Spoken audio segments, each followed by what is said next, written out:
하나님의 크신 은혜와 평강이 오늘도 살아가는 모든 삶의 자리마다 함께 하시기를 기원합니다. 오늘 보실 하나님의 말씀은 사사기 5장 1절부터 18절 말씀입니다. 사사기 5장 1절부터 18절 말씀을 같이 읽겠습니다. 이날에 드보라와 아비노함의 아들 바락이 노래하여 이르되 이스라엘의 영솔자들이 영솔하였고 백성이 즐거이 헌신하였으니 여호와를 찬송하라. 너희 왕들아 들으라. 통치자들아 귀를 기울이라. 나 곧 내가 여호와를 노래할 것이요 이스라엘 하나님 여호와를 찬송하리로다. 여호와여 주께서 세일에서부터 나오시고 에돔들에서부터 진행하실 때에 땅이 진동하고 하늘이 물을 내리고 구름도 물을 내렸나이다. 신들이 여호와 앞에서 진동하니 저 신의 산도 이스라엘 하나님 여호와 앞에서 진동하였도다. 아낫의 아들 삼갈의 날에 또는 야엘의 날에는 대로가 비었고 길의 행인들은 오솔길로 다녔도다. 이스라엘에는 마을 사람들이 그쳤으니 나 드보라가 일어나 이스라엘의 어머니가 되기까지 그쳤도다. 무리가 새 신들을 택하였으므로 그때의 전쟁이 성문에 이르렀으나 이스라엘의 4만 명 중에 방패와 창이 보였던가. 내 마음이 이스라엘의 방패를 사모함은 그들이 백성 중에서 즐거이 헌신하였음이니 여호와를 찬송하라. 신나귀를 탄 자들, 양탄 자에 앉은 자들, 길에 행하는 자들아 전파할지어다. 활 쏘는 자들의 소리로부터 멀리 떨어진 물 깃는 곳에서도 여호와의 공의로우신 일을 전하라. 이스라엘에서 마을 사람들을 위한 의로우신 일을 노래하라. 그때에 여호와의 백성이 성문에 내려갔도다. 깰지어다 깰지어다 드보라여 깰지어다. 깰지어다 너는 노래할지어다. 일어날지어다 바락이여 아비노함의 아들이여 내가 사로잡은 자를 끌고 갈지어다. 그때에 남은 귀인과 백성이 내려왔고 여호와께서 나를 위하여 용사를 치시려고 내려오셨도다. 에브라임에게서 나온 자들은 아말렉의 뿌리 박은 자들이여 베냐민의 백성들 중에서 너를 따르는 자들이여 마길에게서는 명령하는 자들이 내려왔고 스불론에게서는 대장군의 지팡이를 잡은 자들이 내려왔도다. 이사갈의 방백들이 드보라와 함께하니 이사갈과 같이 바락도 그의 뒤를 따라 골짜기로 달려 내려가니 루벤 시냇가에서 큰 결심이 있었도다. 내가 양의 우리 가운데에 앉아서 목자의 피리 부는 소리를 들으면 어찌 됨이냐. 루벤 시냇가에서 큰 결심이 있었도다. 길르앗은 요단강 저쪽에 거주하며 다는 배에 머무름이 어찌 됨이냐.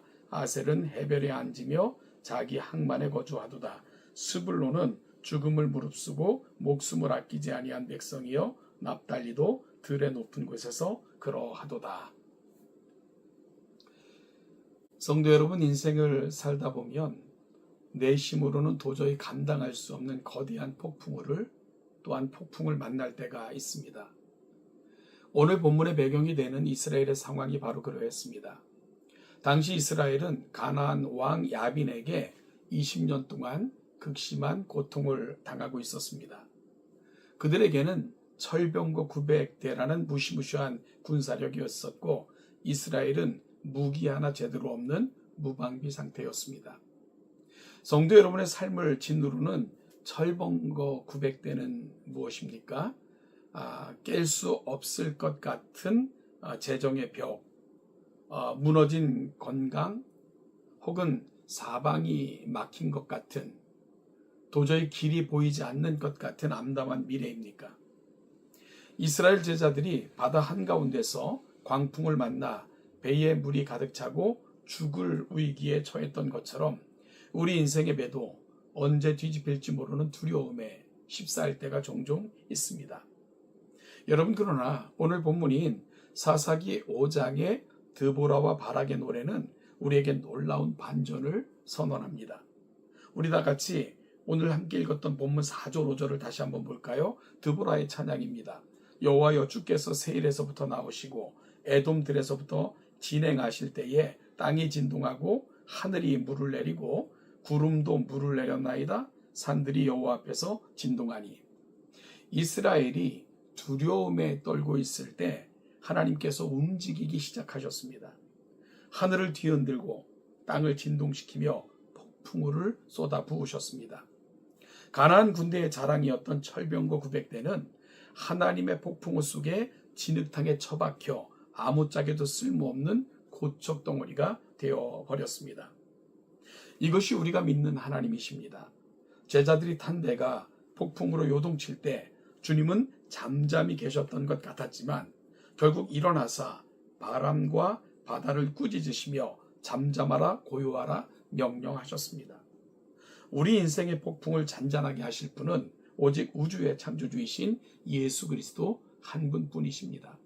여러분 떠나서 상황을 보실 때에 그 상황 앞에서 두려워 떨거나 상황 앞에서 좌절하거나 상황 때문에 움츠려드는 것이 아니라 이 모든 것을 움직이시며 잠잠케 하사 고요케 하실 하나님께 우리 인생의 눈을 먼저 드심으로 그분 앞에 나아가는 저와 여러분들이 될 수 있기를 간절히 소망합니다.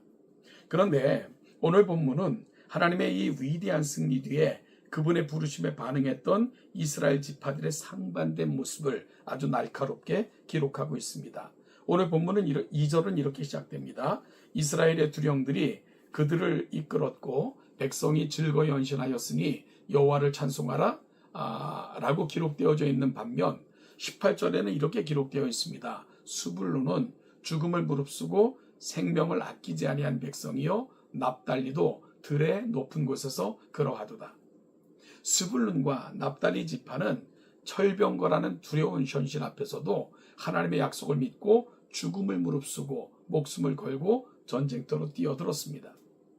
내 인생의 배가 침몰할 것 같은 위기 앞에서도 주님을 신뢰함으로 믿음의 노를 저었던 것입니다. 하지만 모든 지파가 다 그랬던 것은 아닙니다. 15절에서 17절을 보면 부끄러운 이름들이 등장합니다. 루벤 지파는 시냇가에 앉아 싸우러 갈까 말까 말만 많았고 가슴을 치며 고민만 하다가 결국은 오지 않았습니다.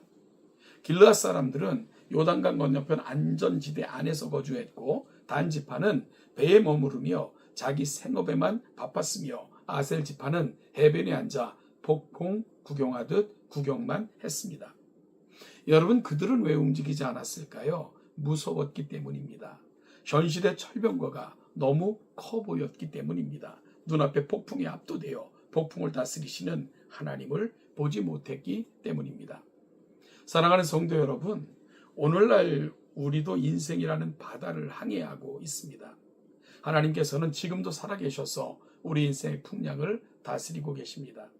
풍랑이 밀려올 때 우리는 루벤이나 단지파처럼 안전한 곳에 숨어 머리로 계산만 하고 있지는 않습니까?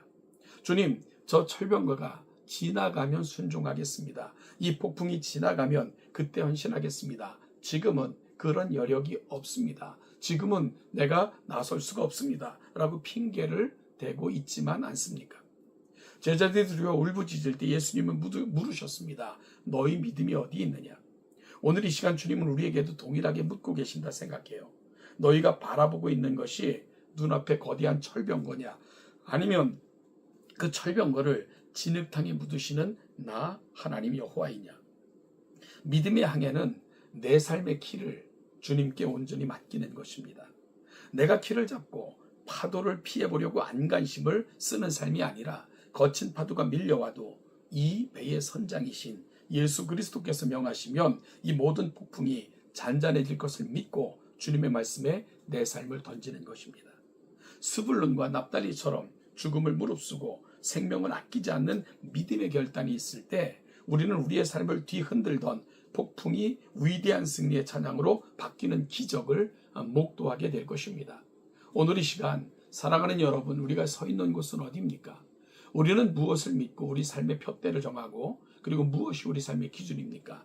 하나님의 말씀, 하나님의 약속, 그분의 함께 하심, 그분이 반드시 승리케 하실 이 위대하심을 믿으면서 오늘도 믿음의 항해를 우리 주님께서 우리 인생의 길을 잡게 하시고 그분을 향하여 담대하게 오늘 우리에게 맡겨진 믿음의 삶을 살아내는 동천의 모든 성도들 되시기를 주님의 이름으로 축복합니다.